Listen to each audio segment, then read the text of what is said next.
말씀하셨음이더라. 아멘.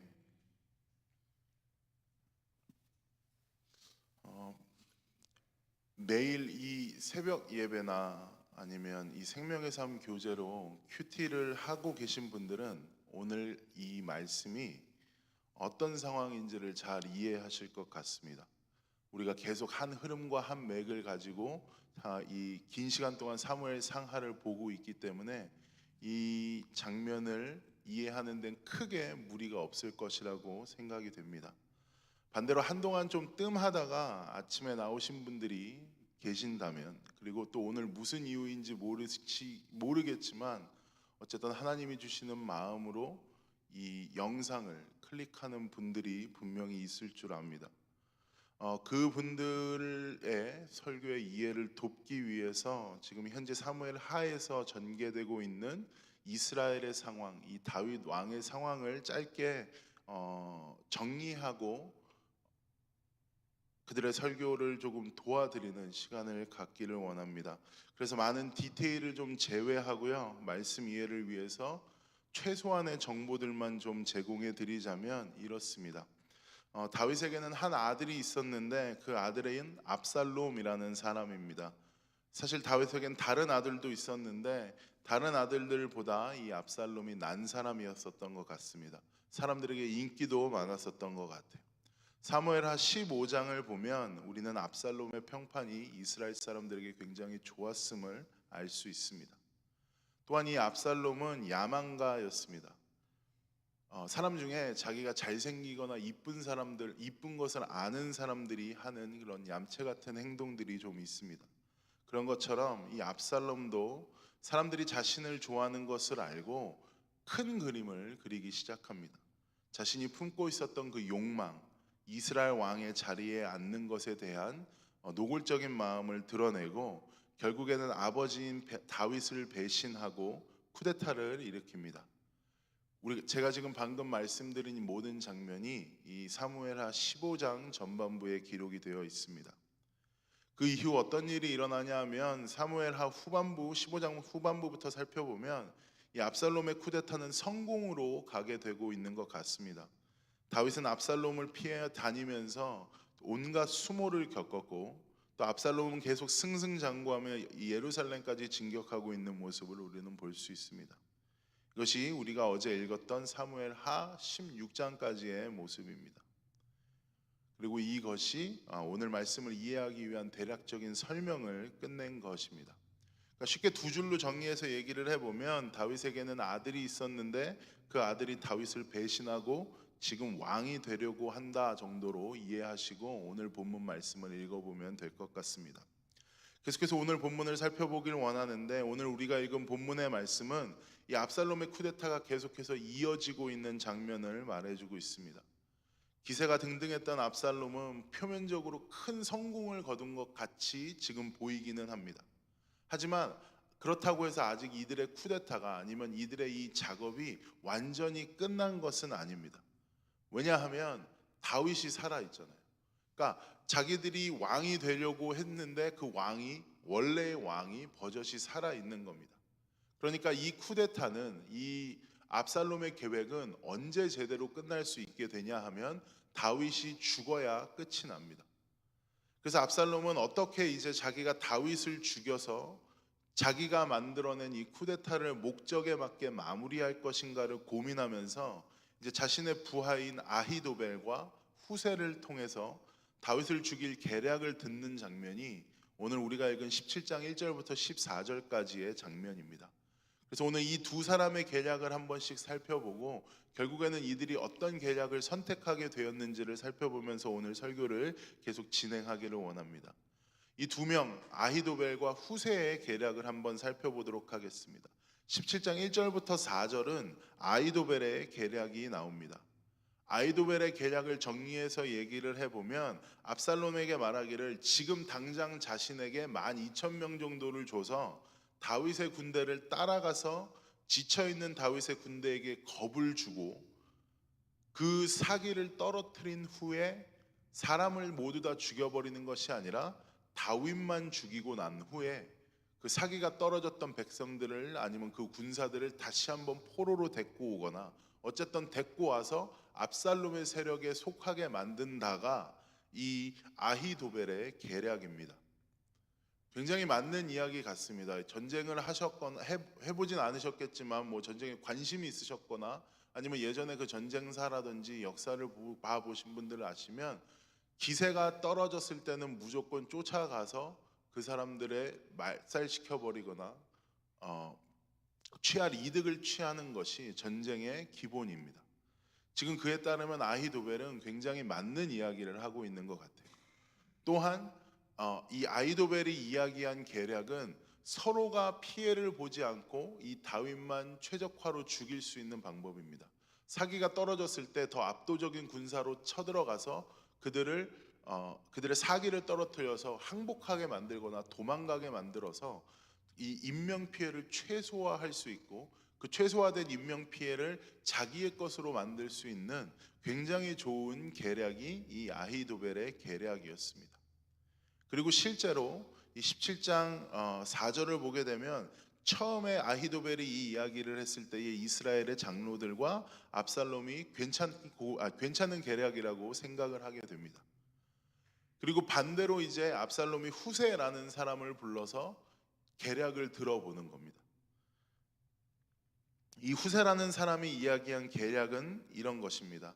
지금 바로 쳐들어가기에는 다윗은 많은 전쟁을 견디고 또 승리로 이끈 전쟁의 베테랑이고 또 다윗뿐만이 아니라 지금 그와 함께하는 부하들도 마찬가지로 전쟁의 영웅들이니까 조금 더 신중하게 행동을 하자는 것입니다. 그래서 군사를 더 모으고 압도적인 숫자로 다윗의 세력을 상대하자라고 이야기를 하고 있는 것이죠. 여기서 나오는 단에서 부엘세바, 17장 11절에 나오는 단에서 부엘세바라는 표현은 무엇이냐 하면 이스라엘의 전 지역입니다. 그러니까 한국 사람들 쓰는 것 중에 백두에서 한라까지 뭐 이런 걸로 해서 이스라엘의 전 지역을 두루 다니면서 병사들을 모집하고 그 병사들을 가지고 이 다윗을 압도적으로 말살시켜 버리자라는 것이 이 후세의 계략입니다.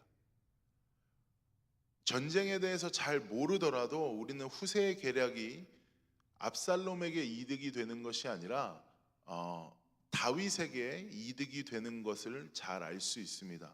왜냐하면 후세는 압살롬의 사람이 아니라 다윗의 진영에서 보낸 첩자인 것을 여러분이 어제 말씀을 통하여 아셨을 겁니다. 사무엘사 15장에 보면 다윗이 도망가는 이 와중에도 후세를 그 진영으로 보내서 스파이 역할을 하게 만드는 거예요. 그러니까 지금 압살롬에게 하는 말은 다윗에게는 당연히 묘수가 될 것이고 압살롬에게는 악수가 될 것입니다. 그리고 뭐 전쟁을 조금이라도 관심 있게 보는 사람이라면 당연히 알 법한 이론은 상대방에게 시간을 주고 재정비할 시간을 주면 안 되고 더 불리한 것이 전쟁의 이치입니다. 그런데 놀랍게도 오늘 말씀의 끝은 어떻게 끝이 나냐 하면 14절 다시 한번 함께 읽어보겠습니다. 14절 함께 읽습니다. 시작. 압살롬과 온 이스라엘 사람들이 이르되 아렉 사람 후세의 계략은 아히도벨의 계략보다 낫다 하니 이는 여호와께서 압살롬에게 화를 내리려 하사 아히도벨의 좋은 계략을 물리치라고 명령하셨음이더라 라고 이야기합니다. 지금 자신의 쿠데타를 마무리할 수 있는 절대적인 기회에 압살롬은 아히도벨이 아닌 후세의 계략을 선택하게 됩니다. 그리고 여러분이 내일 읽어보시면 아시겠지만 결과적으로 압살롬은 이 선택으로 인해서 자신의 계획이 물거품이 되고 다윗은 압살롬을 제거하고 다시 한번 자신의 왕권을 지킬 수 있게 되어지는 것을 여러분은 이 18장부터 17장 후반절을 통해 살펴보실 수 있을 겁니다. 제가 이 사무엘하 17장 1절부터 14절 우리 오늘의 본문과 더 나아가서 압살롬의 배신의 이야기를 살펴보면서 여러분과 나누고 싶은 것 한 가지만 함께 살펴보고 오늘 설교를 마무리하기를 원합니다. 여러분 생각해 보면 우리는 다윗과 관련된 이야기를 지금 읽고 있어요. 이 사무엘하 아니면 이 사무엘상 이곳에서 뭐 물론 다윗이 나중에 등장하기도 하지만 사무엘상에선 어쨌든 이 사무엘하의 주된 이야기는 다윗의 이야기입니다. 오늘 상황을 봐 보니까 굉장히 긴박합니다. 무엇을 선택하느냐에 따라서 다윗의 운명이 끝날 수도 있고 압살롬의 운명이 끝날 수도 있습니다. 우리가 읽은 이 긴박한 상황 가운데에서 여러분 한 가지 발견해야 되는 것은 무엇이냐 하면 이 장면선 다윗이 등장하고 있지 않습니다. 하지만 지금 다윗에게 있어서 이 1절부터 14절까지의 상황은 굉장히 중요한 상황입니다. 오늘 본문에 나오고 있진 않지만 다윗은 이 상황 가운데 어디 있었을까요? 다윗은 계속해서 도망을 하고 있었습니다. 도망뿐만이 아니라 다윗이 압살롬을 피해서 도망갔었을 때 겪었던 일들, 15장 16장에 나왔었던 일들을 다시 한번 생각해 보십시오. 도망 중에 시므이라는 사람을 만나서 네가 지금 겪는 것은 네 업보다, 네가 사울의 자리를 탐했기 때문에, 사울 왕의 자리를 네가 빼앗아 버렸기 때문에 너는 지금 이런 취급을 당해도 싸다라고 이야기를 하면서 이 시므이라는 사람이 돌과 흙을 뿌리면서 다윗이 갈 때마다 저주를 합니다. 그리고 또한 다윗이 도망가면서 자기가 있던 그 왕국에 대해서, 궁전에 대해서 들었었던 소식을 여러분 한번 떠올려 보십시오. 어떤 소식이 있었냐 하면 압살롬은 왕이 되려는 명분을 더 강화하기 위해서 다윗이 남겨두었던 그 후궁들과 잠자리를 가집니다. 사람들은 자신이 아니라 압살롬을 찬양합니다. 그리고 자기를 따르던 부하 아히멜렉이라는 사람은 더 이상 자신을 섬기는 사람이 아니라 압살롬의 자리에서 압살롬의 책사 역할을 하면서 자신의 왕권을 위협하고 있는 것을 봅니다. 여러분, 다윗의 마음이 어땠을까요? 이것뿐만이 아니라 다윗 인생의 말년에 지금 왕권의 위협을 받는 겁니다. 젊을 때는 젊을 때여서 사울 도망 다니는 거 괜찮았을 것 같은데 지금 다 늙어서 도망 다니려니까 굉장히 서러울 것 같아요. 그리고 무엇보다 지금 자신을 배신한 사람이, 자신의 생명을 위협하는 사람이 누구냐 하면 자기 아들인 거예요. 압살롬인 겁니다. 여러분, 도망가면서 하나님한테 외치지 않았겠습니까? 하나님, 내 인생은 어떤가요? 하나님, 왜 내 인생은 또 이럴까요? 내 언제까지 계속해서 도망다니는 인생을 살아야 할까요? 내 인생에 또 다른 고난과 역경이 결국에는 찾아오는군요 라고 이야기하면서 하나님을 원망하거나 하나님께 질문하지 않았을까요? 근데 우리가 잊지 말아야 할 것은 무엇이냐 하면 다윗이 도망가고 다윗이 그 자리에 있지 않은 순간에도 불구하고 하나님은 이 이스라엘의 사건을 통하여서 이 사무엘하 17장 1절부터 14절의 사건을 통하여서 끊임없이 다윗을 위하여 일하고 계신 것을 우리는 발견할 수 있어야 합니다. 모든 것이 다 끝난 것 같이 마음이 절망적이고 낙심되는 순간에도 하나님은 후세의 계략이 채택되어서 다윗이 다시 이스라엘로 돌아와서 왕으로서 그의 삶을 마무리할 수 있도록 쉬지 않고 일하고 계십니다. 14절 후반절에 나오는 이는 여호와께서 압살롬에게 화를 내리려 하사 아히도벨의 좋은 계략을 물리치라고 명령하셨습니다 라는 표현은 단순히 문자적인 표현이 아니라 이 압살롬의 결정이 한 인간의 결정이 아니라 하나님께서 개입하셨고 하나님께서 이 압살롬의 쿠데타 사건을 이끌어 가시는 일이라고 이야기하는 것을 우리는 발견할 수 있어야 합니다. 다윗은 도망가며 자신의 신세에 한탄하고 어려운 가운데 있었는지 모르지만 다윗이 보이지 않는 상황에도 불구하고 하나님은 성실하게 또 열심히 자신의 일을 하시면서 여전히 다윗의 하나님으로 그의 인생을 이끌어 가시고 그의 인생을 주관해 나가고 계십니다. 여러분, 이렇듯 한 인생이 겪는 고뇌와 마음의 아픔과 고난 중에서도 쉬지 않을 수 있는, 고난 중에서도 계속해서 우리가 하나님을 찾을 수 있는 근거는 무엇이냐 하면 우리가 그 고통을 뛰어넘을 수 있는 능력이 있어서가 아니라 하나님께서 그 고통의 과정 가운데 우리와 함께 해 주시면서 우리보다 하나님께서 하시는 일이 훨씬 더 많기 때문에 그렇습니다. 그러면 고통과 아픔 중에 하나님의 부재가 느껴진다고 생각하십니까? 아닙니다. 다시 한번 말씀드리지만 고난 중에 인간이 하는 일보다 하나님이 하시는 일이 훨씬 더 많습니다. 오늘 말씀이 대표적인 예가 될 것 같아요. 더 나아가 생각해 보면 이렇게 하나님은 인간의 결정에 물음표가 생기는 상황과 순간에도 계속해서 성실하게 한 사람의 영혼과 인생을 붙잡고 계십니다.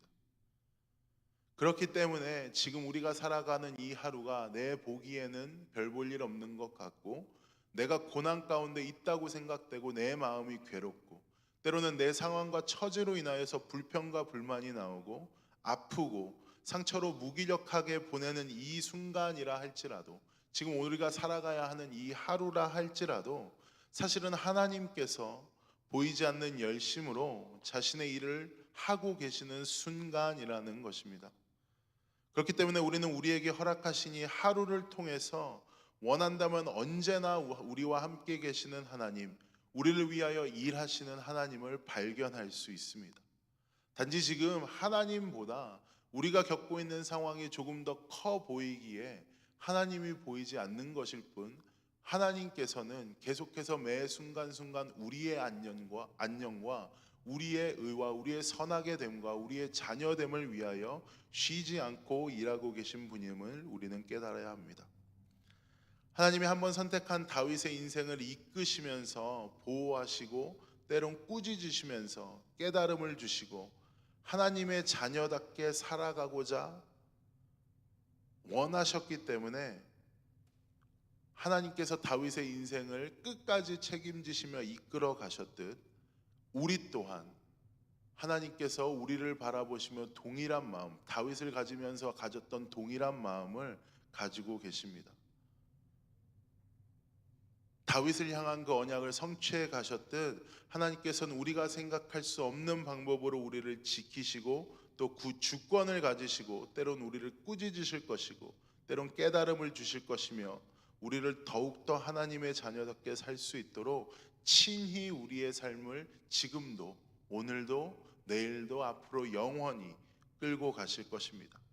그렇게 우리는 낙심되고 두려운 상황 가운데 있다 할지라도 포기하지 않고 하나님께 우리의 마음을 아뢰고 우리의 마음을 다시 한번 하나님께로 가져가는 연습을 우리가 좋을 때뿐만이 아니라 우리가 아플 때에 고난 당하고 있을 때에도 해야 하는 것입니다. 오늘 말씀을 또 보면서 발견하게 되는 것은 하나님은 자신이 열심을 내는 순간이 있고 열심을 안 내시는 순간이 있는 것이 아니라는 것을 깨닫게 됩니다. 언제나 성실하시고 신실하게 일을 하고 계십니다. 단지 인간된 우리는 그 하나님의 능력을 발견할 수 없지만 주님께서 우리의 인생의 주인 되심을 고백하며 주인 되신 그 하나님께 우리의 인생을 맡겨 드린다면, 우리를 선으로 이끌기 원하시는 그 주님 앞에 우리의 삶을 드린다면, 우리 삶의 고난과 역경이 있다 할지라도 우리는 함부로 하나님을 버릴 수 없고 원망할 수 없게 될 것입니다. 오늘 하루 하나님께서 여러분들을 부르신 곳에서 흩어져서 살아가실 때에 보이지 않는 순간에도 다윗을 통해 일하셨던 그 하나님께서 지금 이 순간, 매 순간 내가 힘들 때나 아플 때나 좋을 때나 기쁠 때에 언제나 함께 하신다는 그 사실을 믿으면서 우리를 위한 그 열심을 내시는 하나님을 마음껏 사랑하고 또 하나님께 감사드리며 하나님께서 원하시는 삶의 모습대로 살기 위하여 우리의 삶과 우리의 시간과 우리의 마음과 정성 또 우리의 모든 것을 하나님께 드리는 하루를 사는 우리가 되기를 소망합니다. 제가 기도하겠습니다. 사랑과 은혜 하나님, 오늘 말씀을 통하여서도 여전히 하나님께서는 다윗을 지키기 원하셨고 또 다윗을 계속해서 하나님의 형상답게 만들기 위하여서 단련하고 계셨던 모습을 봅니다. 고난 가운데 낙심하고 힘들다 할지라도 하나님께서는 우리가 없는 상황 가운데에서도 다윗이 있지 않은 상황 가운데에서도 선을 이루시기 위하여 쉴 새 없이 일하는 분이라는 것을 우리가 깨닫고 주님 앞에 나아올 수 있게 하여 주시니 너무나도 감사드리며 나아갑니다. 아버지 하나님, 그 동일한 하나님이 우리와 함께 계심을 알고 깨달아서 오늘 하루 마음껏 주님께 우리의 마음을 아뢰며 주님과 교제하며 살아갈 수 있는 하루 보낼 수 있도록 함께하여 주시옵소서. 감사드리며 모든 말씀 우리를 구원하신 예수님 이름으로 기도했습니다. 아멘. 하늘에 계신 우리 아버지여, 이름이 거룩히